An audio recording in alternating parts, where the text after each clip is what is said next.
começo agradecendo a generosidade de vocês, jovens, que me convidaram para lhes falar.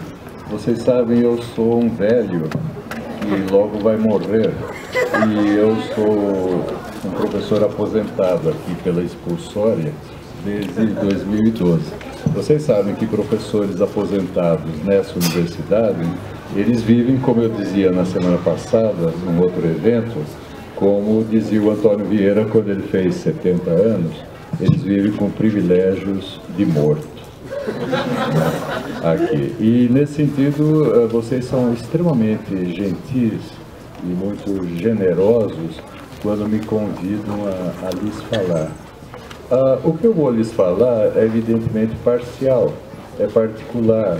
Eu falo como alguém que está fora do jogo, como alguém que é um professor aposentado e que é fraco, que tem pouco poder, que aliás nunca teve nenhum poder, que foi só um professor, mas que sempre acreditou que a cultura é algo que vale a pena, quando principalmente a gente sabe que a vida que nós temos é uma vida insuficiente, uma vida muito pobre e geralmente muito porca, principalmente quando ela se reduz a essa aridez escandalosa que nós estamos vivendo hoje, quando, por exemplo, o Estado da universidade, que é uma instituição pública e que deveria interessar publicamente a todas as esferas públicas dessa sociedade, não está recebendo nenhuma atenção de nenhum partido político, a não ser dos tucanos, que são, como sempre, de direita e privatistas. Não está recebendo nenhuma preocupação de nenhum setor, por exemplo, da sociedade, de organizações, e o Estado, a que ela foi reduzida, como hoje a entrega de Bauru pelo Conselho Universitário, porque nós devemos dizer a USP, a Universidade de São Paulo, porque o Conselho Universitário, que é CO, ele tem medo da sigla CU, que o nomearia com precisão. Então, numa situação como essa, eu falo também a partir de uma sensação de esvaziamento que aparece justamente no tema que vocês me propuseram, a morte da cultura na universidade. Se a gente admite que esse tema é positivo, a morte da cultura da universidade, como a morte é nada, a gente se vê obrigado a falar sobre a falta e sobre a ausência. E se a cultura efetivamente estiver morta na universidade pública, não há mais o que dizer, e o melhor a fazer é deixar o cadáver para os gerentes daqui, que são especialistas em morte. Né? E então, o próprio fato de vocês proporem esse tema como um tema que se pode discutir, falar, me parece que ainda há vida, e que ainda essa vida insiste, apesar de tudo. Evidentemente, é a vida que nós temos como brasileiros, é uma vida sempre muito incerta sobre si mesma, porque ela não sabe se ela tem futuro, principalmente futuro por aqui, né? Junto principalmente à universidade. Eu espero sempre que tenha. E para não sermos apocalípticos em excesso, a morte da cultura na universidade acabou? Eu acho que não. Eu acho que não acabou. Eu acho que a USP hoje, ela não é ainda aquele rabinho cortado do lagarto que num poema do Fernando Pessoa fica se mexendo vivo, mas cortado como morto, fora do rabo do lagarto, que seria a sociedade brasileira, o lagartão, né, indiferente. Ela ainda não é isso. Digamos que ainda existe cultura, eu diria, cultura na universidade, e que ela insiste, que ela resiste, e que assim eu diria que esse tema que me propuseram, o tema da morte na universidade, hoje, efetivamente está pressupondo duas concepções inimigas de cultura. uma concepção que nós herdamos do século XVIII, uma concepção que é iluminista, uma concepção que tem uma versão liberal, guiada por uma noção burguesa de progresso, da razão e do conhecimento, e que muitas vezes também foi tratada por concepções dos vários marxismos, como contradição, dialética, luta de classes, mas que sempre pressupõe, apesar das várias diferenças políticas no modo de tratamento do tema, que sempre pressupõe a cultura como a coisa pública da res pública, da república.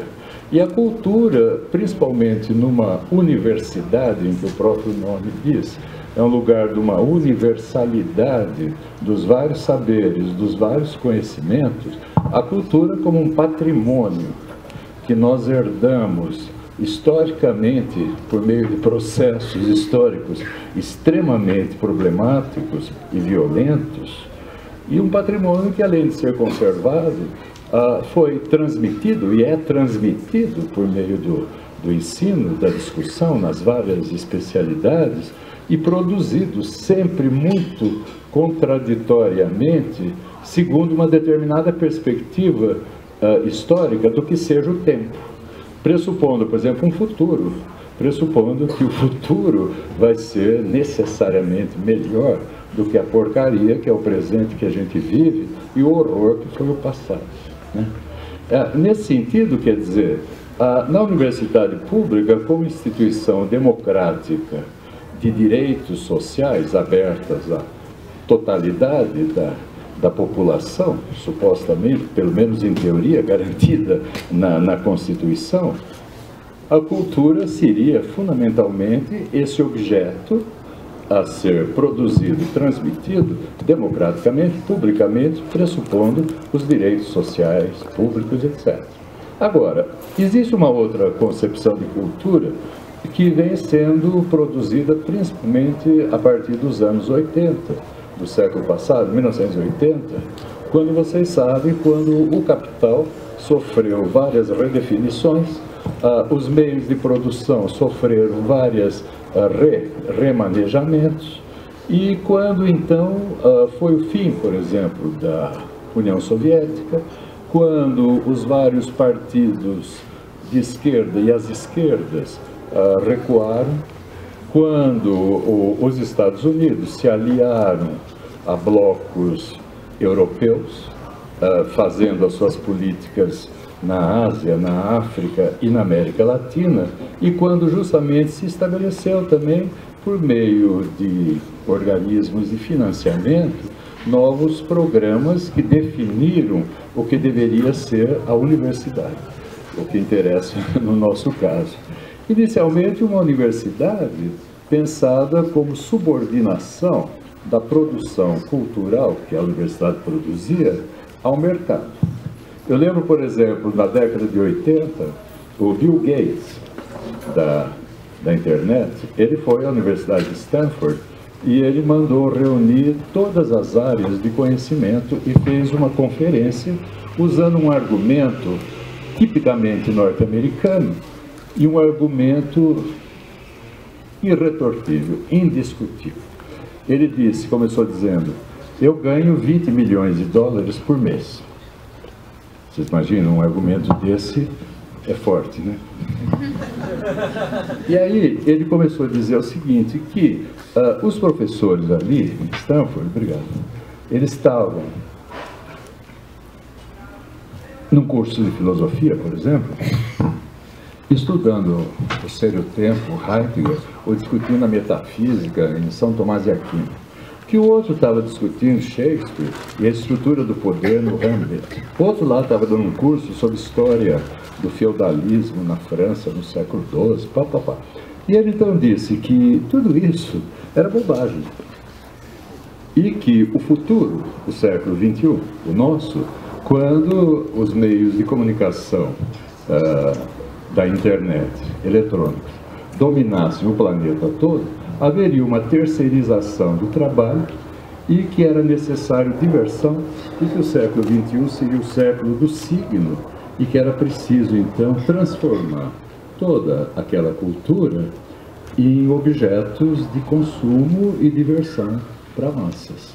Então ele disse assim, que quem é capaz de discutir a estrutura do poder numa peça de Shakespeare como Hamlet, é capaz perfeitamente de escrever uma história em quadrinhos ou fazer uma novela de televisão de consumo rápido, ou um filme desses que a gente vê na TV, de policial e gangster, para consumo.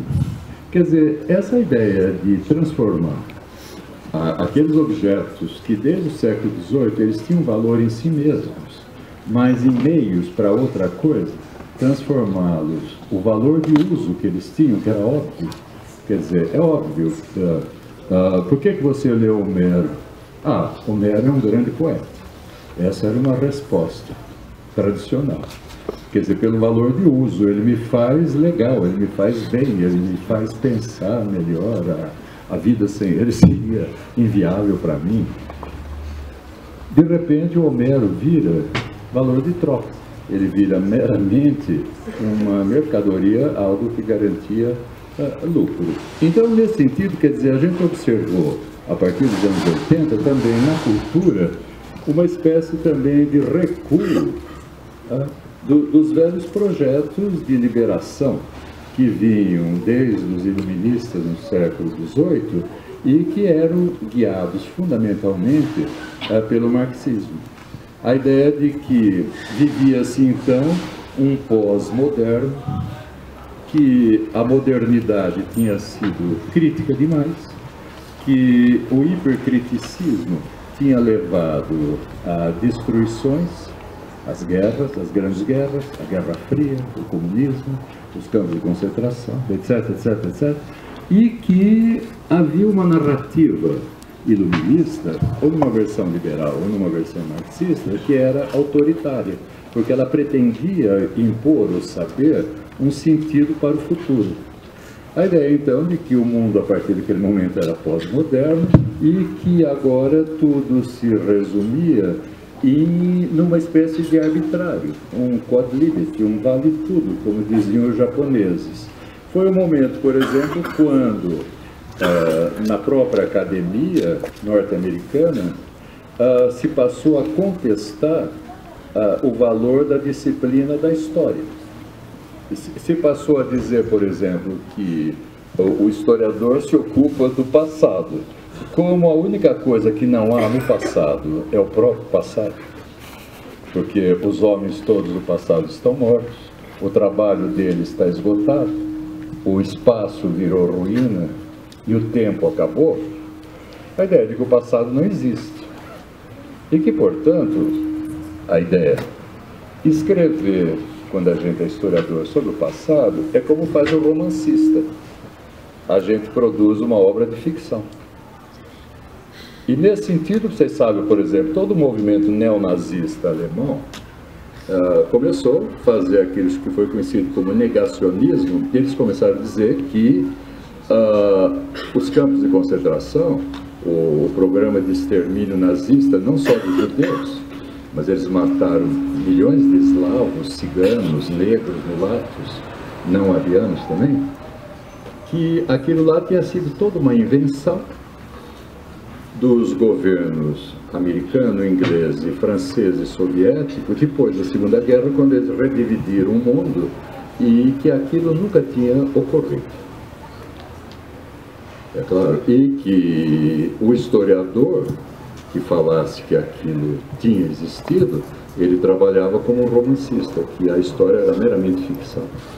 Nesse sentido, vocês sabem que alguns estudiosos franceses, é o caso do Vidal-Naquet, que é o grande especialista nos gregos antigos, e também Heidegger, ele que contestou essa tese, mas que é uma tese pós-moderna, e que ainda está aí, muitas vezes com essa ideia de que acabou o processo da história e que nós vivemos o fim do tempo e que, portanto, tanto faz o que se diga sobre o passado.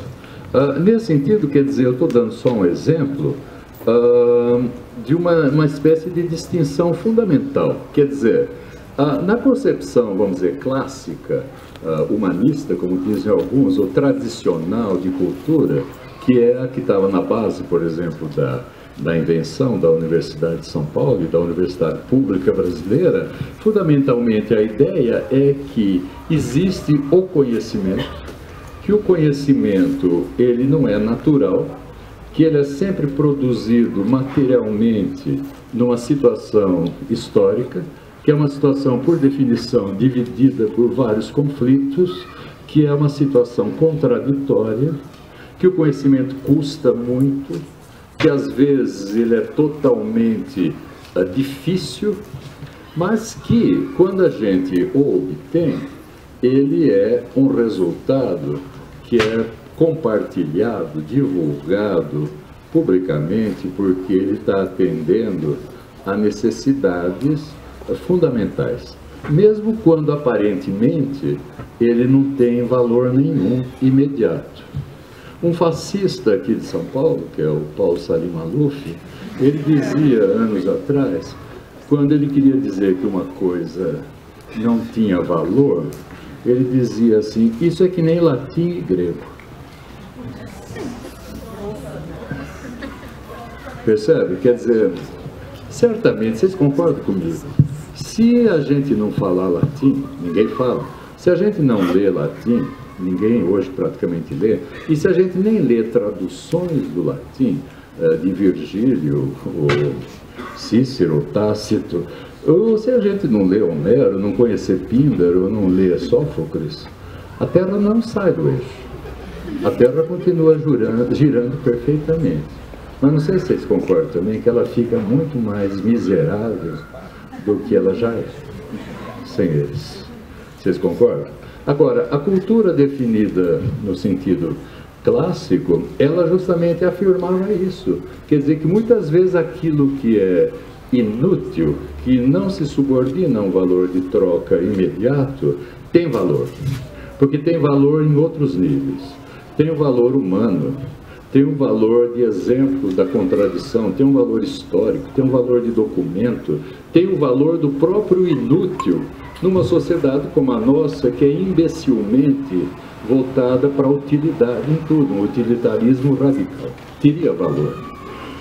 Percebe? E ao mesmo tempo a ideia também de que essa cultura assim feita, ela era feita num lugar como é Brasil, herdeiro de uma miséria colonial infinita.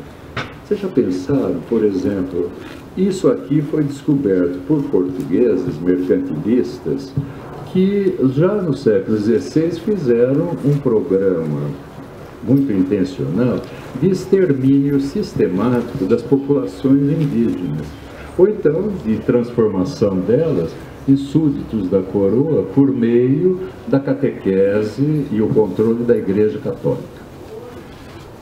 Foi sempre um lugar de extração de mercadorias para uma finalidade de exportação para a Europa. Logo se estabeleceu um regime escravista. Então, negros da África trazidos para cá até praticamente o fim do século XIX. 322 anos de colônia assim feitos. Não houve universidades. Não estou dizendo que a América Espanhola fosse melhor que a portuguesa, porque também era colonial. Mas, por exemplo, lá na América Espanhola, no fim do século XVI, já havia 28 universidades. Aqui, nada. Em 1686, os senhores de engenho da Câmara de Salvador, eles escreveram uma carta para o rei pedindo, por favor, que ele transformasse o Colégio do Jesuíta em Salvador numa universidade como era a Universidade de Évora.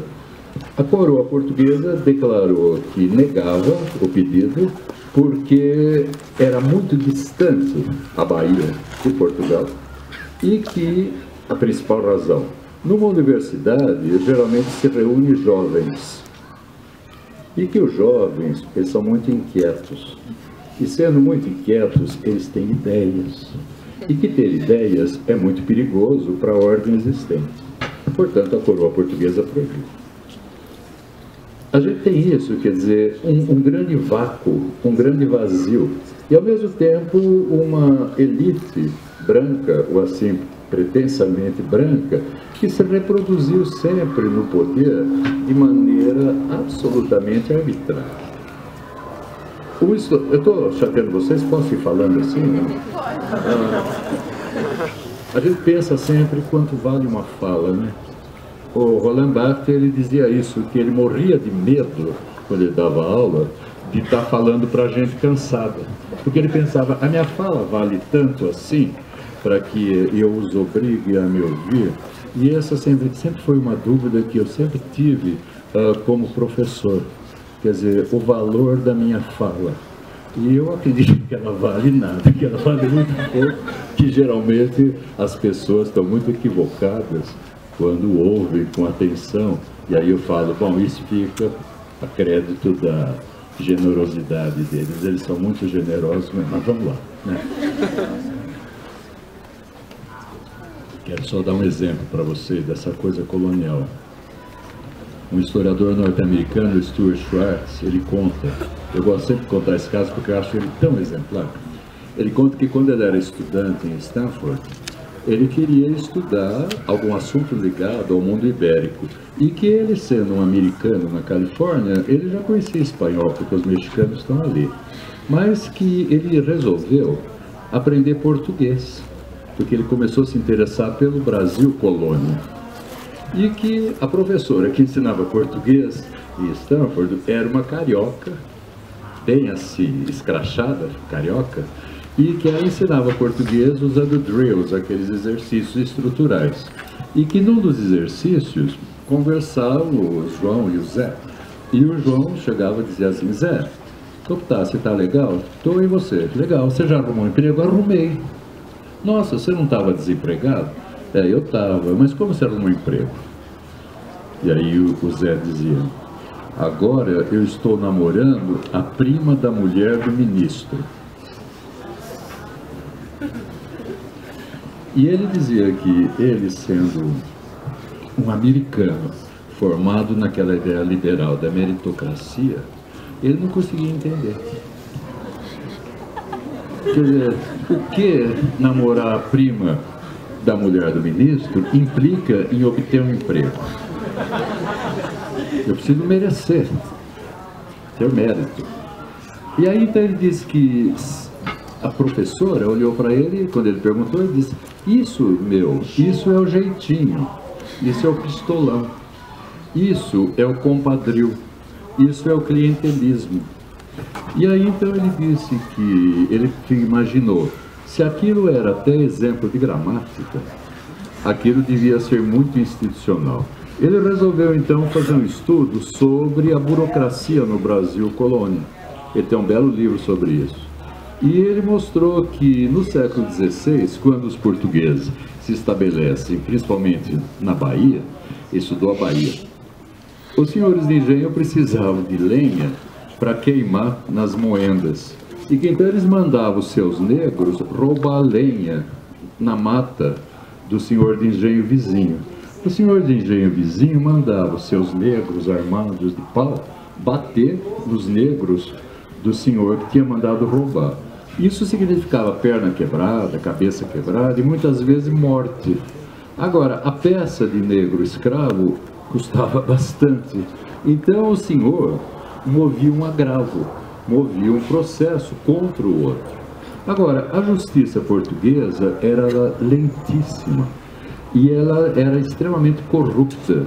Então aquilo que era mandado lá para a casa de suplicação em Lisboa e ordens, às vezes um processo demorava 25 anos, às vezes 30 anos. E quando o processo era resolvido, as partes já tinham morrido. E que então, o que faziam os senhores de engenho? Os senhores de engenho preferiam se armar de jagunços. Jagunço é um termo malaio que os portugueses do século XVI usavam para nomear na Ásia aquele soldado que vai andando a pé atrás do exército, armado, e que obedece ordens. Então, quer dizer, havia na colônia homens brancos, pobres, que não eram negros, nem mulatos, não eram escravos, também não eram índios, mas também não eram dessa elite dominante, e que prestavam serviços armados para os senhores, que tinham seus próprios exércitos, fazendo a justiça nas próprias mãos. Como esses senhores, eles eram todos burgueses, eles não eram aristocratas, mas como eles pretendiam parecer aristocratas, eles compravam títulos de capitão da guarda ou de coronel da milícia. Então eles eram conhecidos como o coroné. E daí a instituição velha, lá do século XVI, do coronelismo, que é a ideia, por exemplo, daquele homem rico, poderoso também politicamente, que impõe o poder pela força das armas, manipulando os homens pobres, livres, que não têm representação política e que são usados para manter a escravidão, para manter o morticínio de índios, para manter a produção. Vocês imaginem isso no século XVI, XVII, XVIII. A independência do Brasil, não sei se vocês concordam comigo, ela manteve o país colonial. Quer dizer, ela manteve, por exemplo, o latifúndio. Ela manteve a escravidão. Ela manteve a independência, a Igreja Católica como religião oficial do Estado. Ela proibiu a representação nas eleições. Só 10% podiam votar, ser votados, depois de demonstrar renda. E ela manteve esse modelo exportador, que reproduzia as diferenças, a falta de educação, a falta de cultura, até a República. Agora, o que foi a República, a primeira? Até 1930. Ela foi sempre uma troca de favores entre as oligarquias de São Paulo e as oligarquias mineiras, aquela política do café com leite. A década de 30, 1930, vocês tiveram a chamada Revolução de 30, o movimento dos tenentes, as classes médias exigindo nas cidades os seus direitos. Deram alguns. Agora, 36, o Vargas estabelece o Estado Novo da ditadura, que dura até 45, perseguindo, matando, torturando opositores. Até 45. 45, vamos dizer, abril. Isso dura, democraticamente, até 64. 64, de novo, as oligarquias, a direita, a chamada sociedade civil, e agora o exército brasileiro, que era mercenário e estava todo vendido para os norte-americanos. O exército fez o serviço sujo para os americanos. Isso dura até quando? Até 83, 84, o tempo da anistia. A anistia perdoou todos, principalmente os caras da ditadura. E quem veio do lugar? Sarney, Collor. Quer dizer, se vocês pensarem o tempo que nós tivemos de vida democrática, nós tivemos praticamente nada. A gente teve 400 e poucos anos de colônia e a gente teve no máximo 50 anos, sempre interrompidos, de vida democrática. Vocês veem agora, eu não sou petista, eu nunca fui petista, porque eu sempre detestei o assembleísmo petista, o populismo muitas vezes petista. Eu não gostava, mas eu também sempre detestei a tucanalha daqui, que é tenebrosa e que está aqui agora na universidade, propondo essa concepção de cultura que é contra essa outra, né? Mas eu estava dizendo, a gente deveria discutir o que se faz e o que está se fazendo hoje. Por exemplo, a gente vê numa campanha eleitoral uma espécie de mobilização global de toda a mídia contra qualquer coisa que essa presidenta Dilma faça ou proponha, com uma total desqualificação a priori, uma política inclusive de calúnia, de mentiras, assim. Embora eu não seja petista, eu reconheço como é violentíssima a coisa, porque de novo é uma tentativa de impor também aqui um projeto que é um projeto neoliberal e que nos entrega novamente aos norte-americanos. Eu não entendo nada de política da Dilma, que é uma coisa que tenta pôr a cabecinha para fora, que tenta escapar desse modelão que está aí. Então, quer dizer, me parece que a questão da cultura aqui na universidade, ela não é só uma questão universitária, ela é uma questão que está atravessando toda uma questão política que é global e que envolve também questões de definição do que seja a vida controlada cada vez mais numa sociedade que cada vez é uma sociedade de controle. Um filósofo francês muito legal que morreu, ele se matou, né? O Gilles Deleuze, um pouquinho antes de morrer, ele dizia uma coisa que eu sempre achei legal. Ele dizia que no mundo burguês, que se estabelece desde o século XVIII no Ocidente, que no mundo burguês a gente tinha tido 3 etapas ou 3 épocas dos conceitos. Que o primeiro tinha sido a enciclopédia, que o segundo tinha sido a pedagogia e que o terceiro conceito tinha sido a formação profissional comercial, e que era o nosso presente.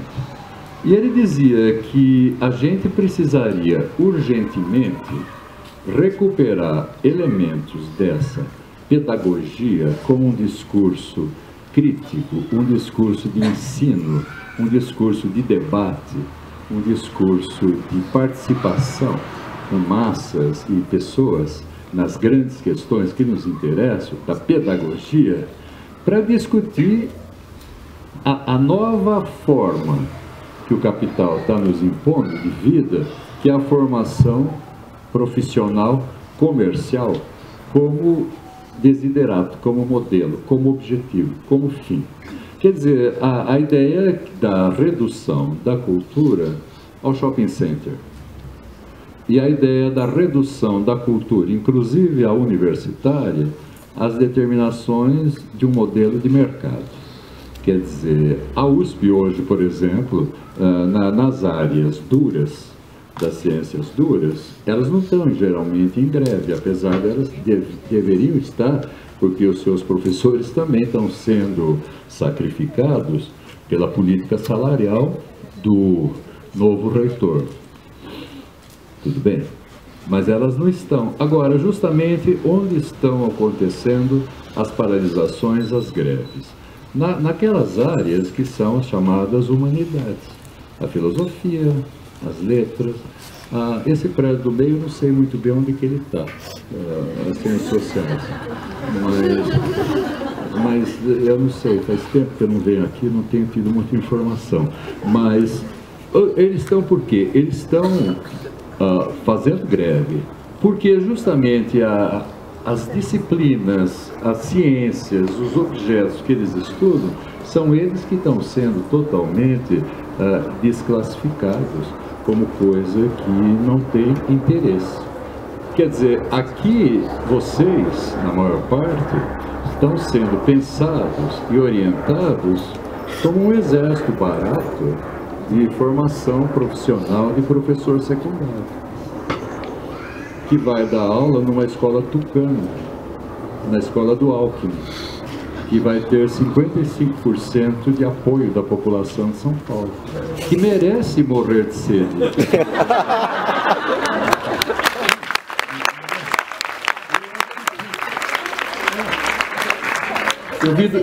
Eu vindo para cá hoje, eu fiquei triste que na rádio que eu ouvia, deu que a última pesquisa, agora à tarde, que o candidato a senador do PT tem 24% de intenção de votos e que o candidato a senador dos tucanos tem 34%.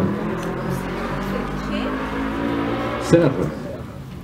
O Serra, justamente, que fez aquele projeto com aquela reitora Sueli Vilela, quando ele inventou a Secretaria de Ensino Superior, quando, por exemplo, ele nomeou o Pinotti, que era um malufista, como chefe dessa Secretaria de Ensino Superior, a que se subordinava às 3 paulistas, subordinando toda a produção, os estudos, as pesquisas, à Fiesp.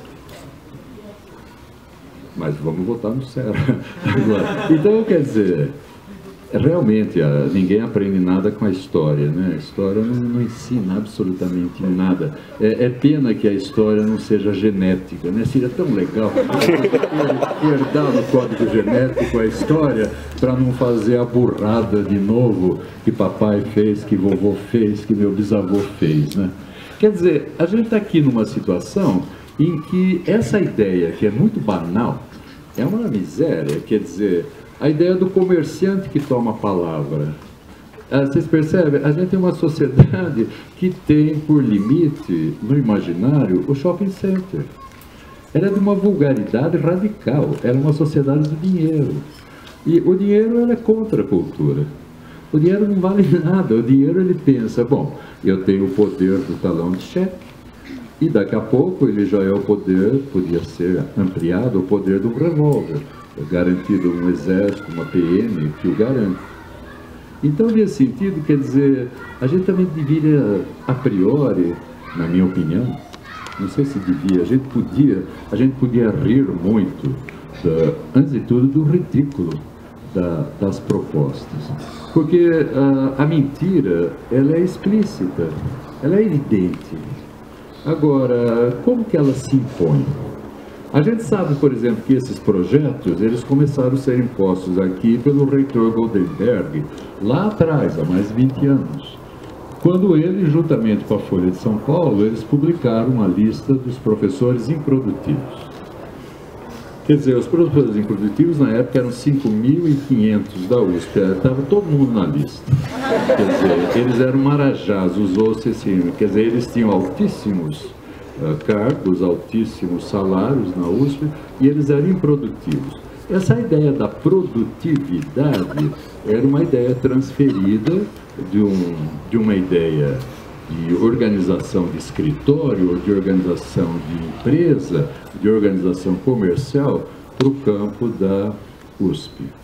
Vocês sabem que imediatamente também órgãos de pesquisa, como a CAPES, o CNPq, passaram a fazer várias determinações a que a universidade se subordinou segundo um modelo de produção que obedecia à ideia de linha de montagem e à ideia de uma setorialização progressiva dos campos de conhecimento, prevendo uma hiperespecialização do professor, o que produzia também uma espécie de hiperfragmentação que realizava a regra básica do capital.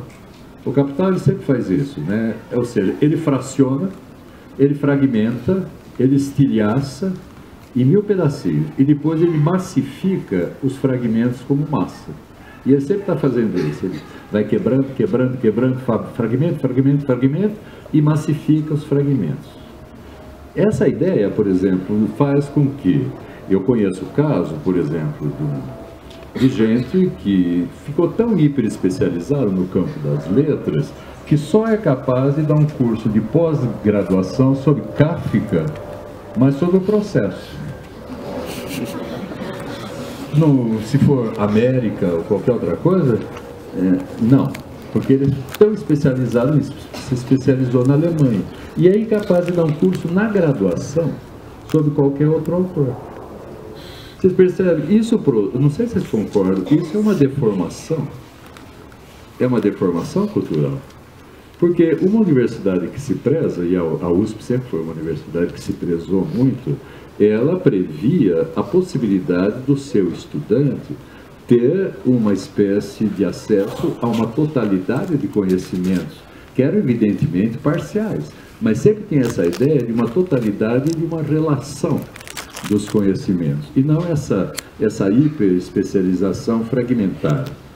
Ao mesmo tempo, com o passar desde a ditadura, desde os 70, 80 principalmente, e nos anos 90 isso foi decisivo, eu acho aqui, a ideia agora de que o professor e os programas da universidade, para realizar as suas pesquisas, eles deviam buscar financiamento externo. E que então o Estado tem uma arrecadação, uma verba comprometida com a manutenção da coisa pública, o Estado ficava desonerado e que o ônus da coisa ficava por conta, às vezes, do próprio pesquisador. É claro, aí a ideia então de buscar um financiamento em lugares que poderiam fornecer verba para pesquisa. Agora, evidentemente, se eu estou desenvolvendo uma pesquisa que aumenta ou diminui a taxa de oleosidade na margarina, legal, na Doriana, que é o nome até do grau do CNPq, né? O Qualis, que é uma espécie de Doriana. Evidentemente, eu consigo facilmente financiamento. Mas imagina agora se eu faço um estudo sobre os prefixos do português falado de Aracaju. O que vocês acham? Quem vai me financiar é muito mais difícil. E isso foi significando também uma espécie de exclusão e de hierarquização de temas e de assuntos como mais relevantes e coisas menos relevantes. E com isso também a ideia de que era possível, isso desde a ditadura, propor disciplinas que eram obrigatórias e disciplinas que eram apenas optativas. Ao mesmo tempo, uma ideia de um ranqueamento não só dos alunos, mas um ranqueamento também de professores. Ele fica mais ou menos implícito, ele não é declarado. Tem uma isonomia, mas alguns são mais iguais. E, ao mesmo tempo, também um ranqueamento do conhecimento, né? Então, nesse sentido, nessas redefinições, vocês percebem, ao mesmo tempo, isso foi acompanhado, não sei se vocês concordam, pela proliferação e pela ocupação de todos os espaços de comunicação pelas redes eletrônicas. O tempo sofreu um processo de extrema aceleração. O tempo que então era lento, eu vivi um tempo lento ainda, quando era moço, era diferente de vocês. O tempo começou a ficar hiper acelerado e ele produziu a possibilidade de nós vivermos no nosso dia a dia milhares de temporalidades diferentes e de épocas diversas. O que produziu na gente, que burguesmente é um indivíduo, aquilo que o mesmo Deleuze chamava de divíduo. Ou seja, nós nem somos mais indivíduos, nós somos divíduos. Nós já estamos fragmentados pelas novas formas com que o capital organiza o tempo. Esse modo de organização de tempo também invadiu a universidade.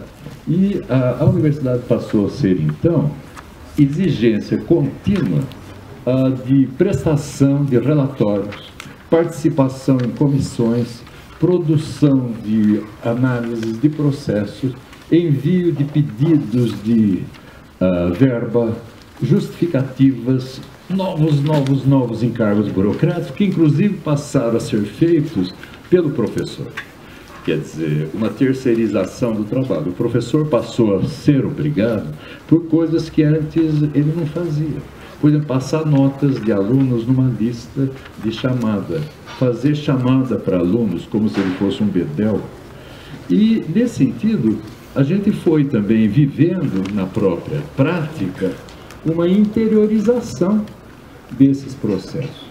Quer dizer, eu queria dizer para vocês uma coisa que até agora me espanta muito. Ela me deixa desolado, às vezes muito desanimado.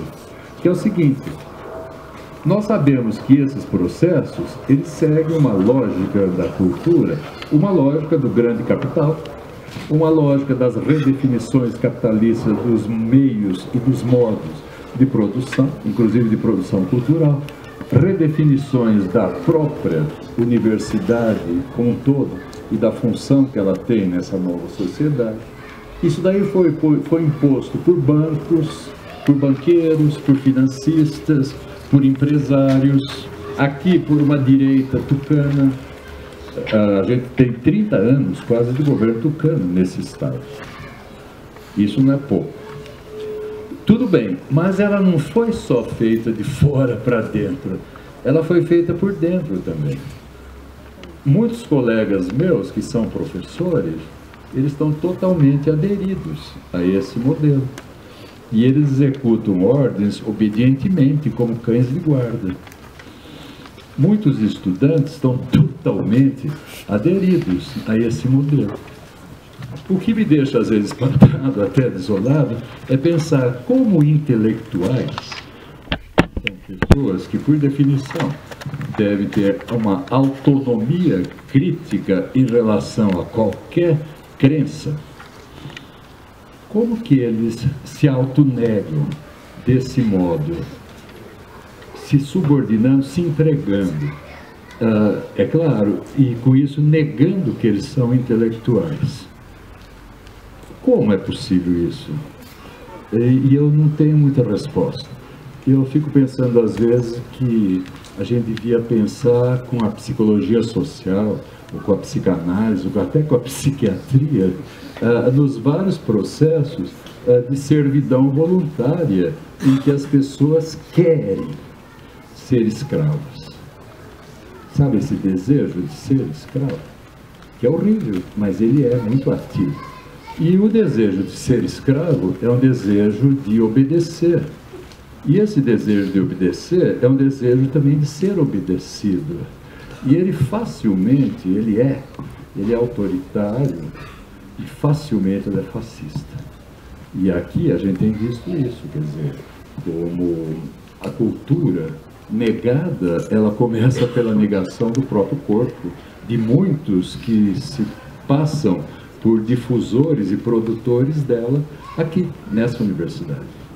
Agora, a gente sabe que aqui está havendo grandes inversões, né? Por exemplo, esses programas de desenvolvimento mesmo capitalista que subordinam a universidade ao modelo da empresa, eles próprios levaram a exigências de uma expansão da universidade.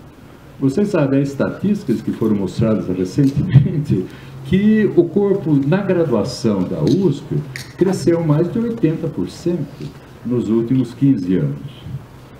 E que na pós cresceu pelo menos uns 35%, 37%. Agora, a arrecadação do ICM e aquilo que o Estado, teoricamente, repassa à universidade, permaneceu o mesmo. Praticamente o mesmo. Quer dizer, não houve mais custos. O último reitor foi, evidentemente, um cara, para dizer pouco, perdulário. A gente sabia o que ele era, né? Ele gastou os tubos, ele gastou em coisas indevidas, mas ele próprio se justificou dizendo que o governador tinha dito para ele que tinha dinheiro aos montes e que ele não ia gastar. Fazer belos investimentos. Então ele comprou um escritório em Singapura, é fundamental. Coisa na Indonésia. E aí ele fez um museu, ele demoliu lá a reitoria, fez novas, etc, etc, etc. Mas, e aí? Isso justifica, por exemplo, a não negociação salarial, a não negociação no dissídio? Há colegas meus que estão escrevendo em redes de fórum dos professores que, supondo que nós fomos vencidos na luta salarial e que esse ano não tem o aumento devido, que nós devemos voltar, os professores que estão ativos, voltar ao trabalho, porque eles têm uma missão, que é educar os jovens, que são vocês. Quer dizer, é que vocês não se mobilizam, porque se vocês estivessem fazendo exigências de que eles voltem para dar aula para vocês, eles voltariam, sairiam daquela, esses colegas. Quer dizer, a gente vive realmente umas coisas que são infames, né? Que são infames. Quer dizer, eu pensei como professor de literatura, eu poderia falar mais coisas dessa questão da cultura e do modo como no Brasil a gente poderia pensar no campo da literatura, o que aconteceu, né?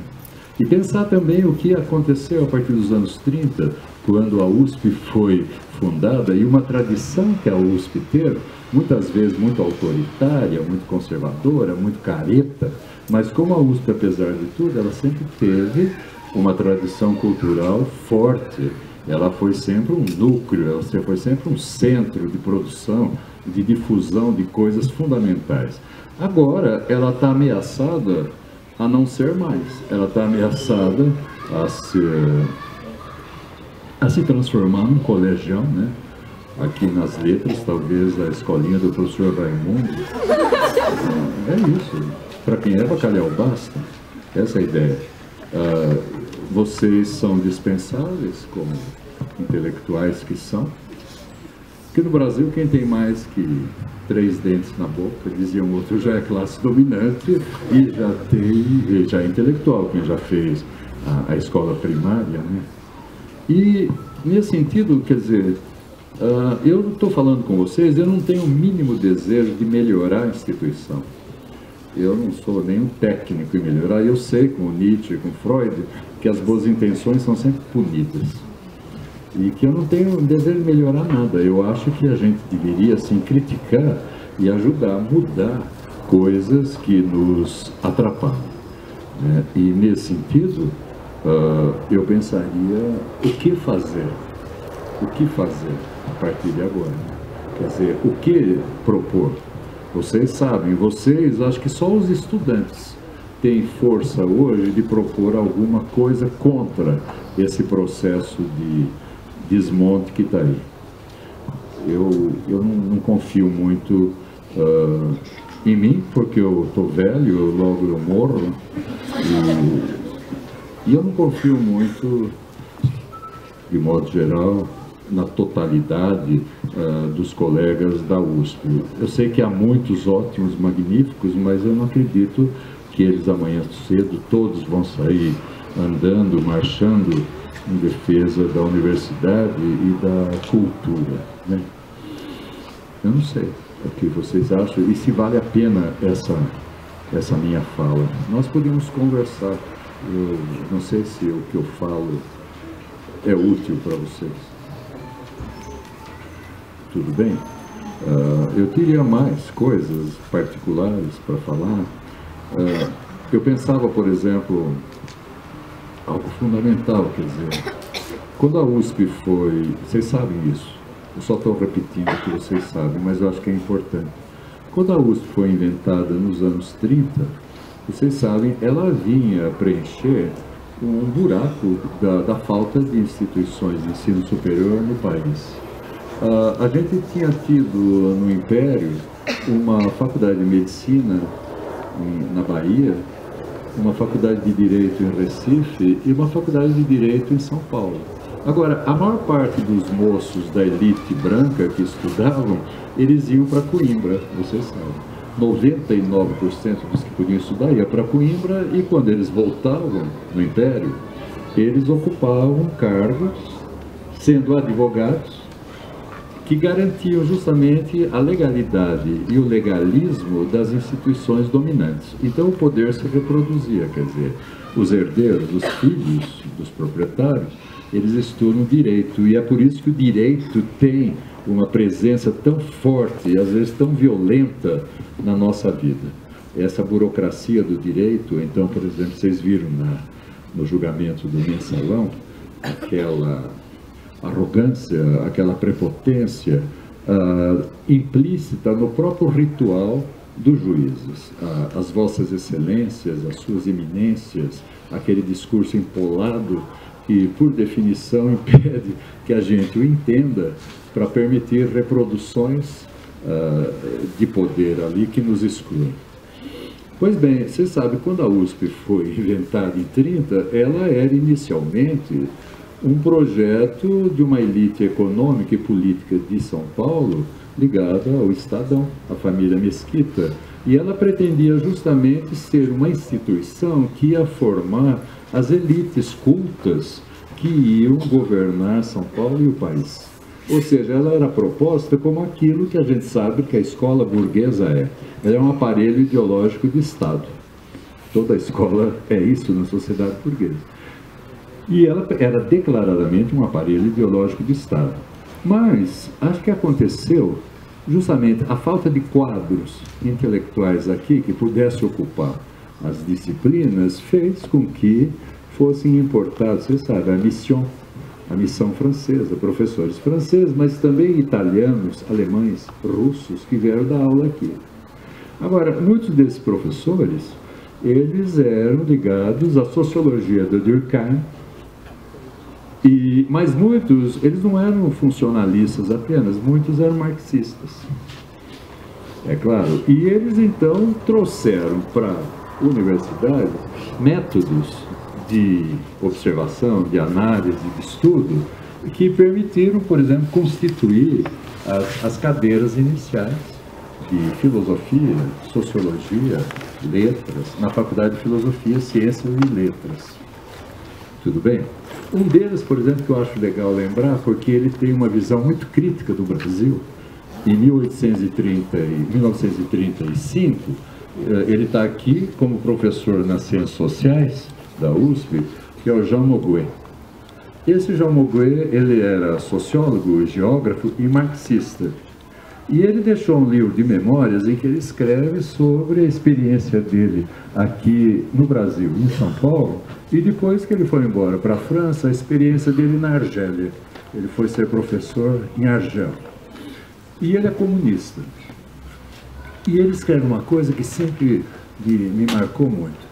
Ele escreve que em 1936, ele era convidado com os outros professores franceses da USP a frequentar a casa da granfina paulista, a dona Olívia Penteado, que tinha patrocinado, era o marido Paulo Prado, a Semana de Arte de 22. E a dona Olívia tinha, ele conta, aqui no interior de São Paulo, perto de Limeira, no Morro Azul, uma fazenda, a Fazenda Morro Azul. E que lá, na casa dela, ela dava recepções, a granfina, e que iam os professores falando francês. Lá estava Oswald de Andrade, às vezes com a Tarsila, às vezes com as amantes dele. Estava um mulato que era Mário de Andrade, tinha poetas paulistanos, Guilherme de Almeida, Menotti de Opíquia, músicos, e que eles discutiam arte, política, cultura e principalmente a França, a presença da França. Mas ele disse que ele saía para fumar no alpendre da fazenda, às 5 da tarde. E ele disse que às 5 da tarde vinha do cafezal, vinham os colonos italianos. E os colonos italianos, eles eram levados para dormir em casas da colônia, que eram antigas senzalas dos negros do século XIX. E ele disse que os colonos italianos, eles eram acompanhados, vinham a pé, por capatazes da fazenda, a cavalo, levando carabinas e rifles, obrigando eles a entrar nas casas às 5 da tarde para dormir. Ou seja, em 1936, na fazenda da granfina paulistana, que patrocina a Grande Semana de Arte e Cultura de 1922, os capatazes tratavam os colonos assalariados, trabalho livre, como se eles fossem negros escravos, levando esses caras com carabina. E ele então, ele fica espantado. O Jean Monnet diz que as instituições do Brasil parece que tinham mudado muito pouco e que permaneciam nas elites as práticas escravistas, coloniais e do Império. Quer dizer, 400 anos de história não eram brincadeira. E nesse sentido, vocês percebem, esses intelectuais que chegaram aqui e que depois, grandes intelectuais que saíram da USP, pensem o Florestan Fernandes, o Dante Moreira Leite, o Sérgio Buarque, que deu aula aqui, o Antônio Cândido, todos eles sabiam disso. E eles tinham uma concepção de cultura que justamente eu acho que contradisse essa ideia inicial dos Mesquita de formação das elites cultas. A USP logo se constituiu, até recentemente, como um lugar que se abriu às classes médias, mais tarde até às classes populares, e foi um lugar que sempre teve uma intervenção decisiva nas questões culturais, políticas, sociais do país. Agora, essas medidas que vêm sendo tomadas e que reduzem a cultura a essa função meramente empresarial, subordinando tudo ao mercado e, ao mesmo tempo, produzindo continuamente obstáculos ao funcionamento normal, democrático das coisas aqui, tudo isso é muito programático. Vocês concordam? Porque existe sempre em curso aqui, sempre houve isso, uma operação tipicamente da direita, que é produzir desmoralização. Quer dizer, a gente produz sempre uma insuficiência das condições materiais de funcionamento, por exemplo, pelo salário que não é dado, que não é negociado. Com isso a gente consegue produzir uma situação de conflito, de confusão. Vem uma greve. Agora, uma imprensa que é venal, que é uma imprensa totalmente vendida a essa direita privatista, essa imprensa divulga uma imagem daquelas práticas que reclamam contra justamente essa ineficiência produzida, como se essas pessoas fossem as responsáveis. Existe um grande ressentimento social em relação à USP, principalmente de uma classe média ignorante que está aqui em São Paulo, e que diz, aquilo lá é um bando de vagabundos. Eles devem necessariamente receber pau, ou melhor coisa para eles é a PM. E vem esse papo. Então a gente tem também em curso uma operação, quando a gente pensa na morte da cultura na universidade, uma operação muito prática, são práticas de produção de ignorância, principalmente nos meios de comunicação. Porque os jornalistas hoje, principalmente, eles são extremamente ignorantes na medida que a maior parte deles é terceirizada. Na penúltima greve, que era aquela, não sei qual greve foi essa, foi aquela da Sueli. Eu estava lá na reitoria com estudantes conversando, aí chega um repórter da Folha de São Paulo, ele chega para mim e fala assim, ô professor, dá para fazer um resumo aí do que está acontecendo? Eu falei, olha, eu não posso fazer resumo porque o repórter aqui é você. E o meu resumo, ele sempre vai ser mal intencionado. Ele já tem uma direção, eu sou favorável a essa greve. E aí ele dizia assim, quem que é o bandido? Eu falei assim, quer dizer, a política reduzida a uma historinha de mocinho e bandido. Eu falei, olha, não tem, por favor, não tem que não tem. E eu li também recentemente na Folha o que foi um argumento de um pró-reitor na greve de 2002. Nós estávamos lá na história e os estudantes estavam todos aqueles narizes de palhaço. Foi quando o Fernando Henrique ameaçou com aquele plano de aposentadorias, então muito professor, temendo perder direitos acumulados, se aposentou. Então produziu carência de professor em várias áreas. Então os estudantes exigiam que a USP contratasse novos.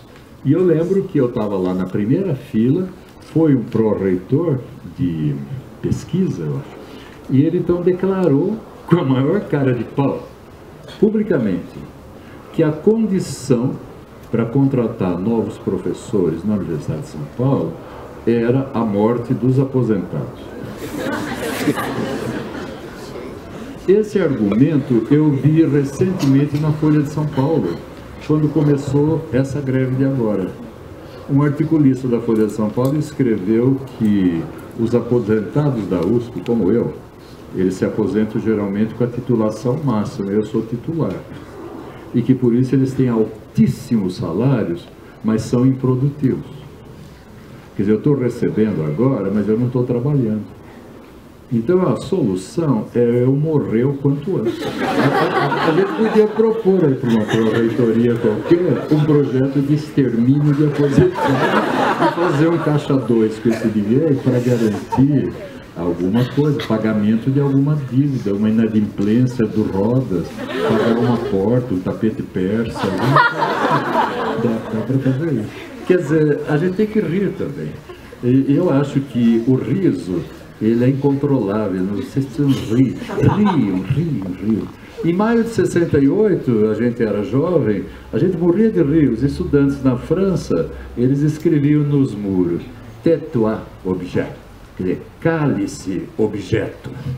Mandava o objeto calar a boca. Quer dizer, a gente vive num mundo de mercadoria, a mercadoria toma a palavra, a gente precisa mandar ela calar a boca. e mandar calar a boca quando a mercadoria fala por meio dos seus representantes, que estão aqui, muito ativos. E que fala por meio dos seus representantes, como é o caso do Chuchu Beleza aí do governo do Centro. É claro, quer dizer, é difícil, né? Mas eu acho que a gente devia esperar sempre, quer dizer, que apesar de tudo, as coisas andam, as coisas se mexem. E a gente devia sempre saber que as coisas podem ser infinitamente piores do que elas já são. E que por isso mesmo a gente tem que ter esperança. É mais ou menos isso que eu tinha falado. Muito obrigado. Agradeço.